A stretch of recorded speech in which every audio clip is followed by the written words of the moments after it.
তোমার মেয়ের জন্য আমিও দোয়া করব, তুমিও দোয়া করো। আল্লাহ রাব্বুল আলামিন চাইলে তোমার মেয়ের অবস্থা পরিবর্তন হয়ে যাবে ইনশাআল্লাহ। ভাইরা আমার, এর কিছুদিন পরে হাসান বসরি রহমতুল্লাহি আলাইহি আবারও স্বপ্নের মধ্যে ওই মেয়েটিকে দেখলো, যেই মেয়েটিকে তার মা আগুনের মধ্যে দাউ দাউ করে জ্বলতে দেখেছিল। হাসান বসরি রহমতুল্লাহি আলাইহি দেখতেছে তার শরীরের মধ্যে কোনো আগুন নেই। আল্লাহ রাব্বুল আলামিন বিশাল এক সিংহাসনের মধ্যে তাকে বসাইয়া রেখেছেন। মাথার মধ্যে ফুলের মালা, ফুলের মুকুট পরাইয়া দিয়েছে।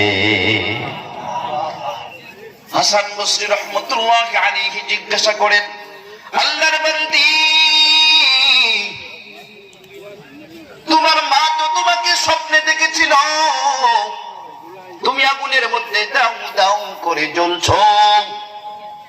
এই আল্লাহর বান্দি, কি এমন আমল করেছো, কোন এমন আমলের সওয়াব তোমার নিকট পৌঁছেছে যে আমলের বদৌলতে আল্লাহ তাআলা তোমাকে ফুলের মুকুট মাথায় দিয়া সুন্দর সিংহাসনে তোমাকে বসাইয়া রেখেছে? মেয়েটি জবাব দেয়, হুজুর, কয়েকদিন আগেও আমি অত্যন্ত আযাব আর কষ্টের মধ্যে ছিলাম। এই তো কিছুদিন আগে আল্লাহর এক বান্দা আমাদের কবরস্থানের পাশ দিয়ে যাওয়ার সময় কবরস্থানের দিকে মুখ করে পয়গম্বর আলাইহিস সালাতু ওয়াস সালামের উপর দরুদ ইব্রাহিম, দরুদ শরীফ পাঠ করলো।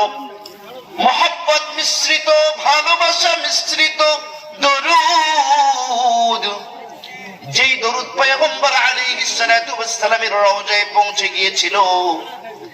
এই দরুদ পড়ে আমাদের দরুদের সওয়াবগুলো আমাদের কবরস্থানে যতগুলো মুর্দা আছে সকল মুর্দার রূহের মাগফিরাতের জন্য বখশে দিয়ে যায়। কোন সুবহানাল্লাহ।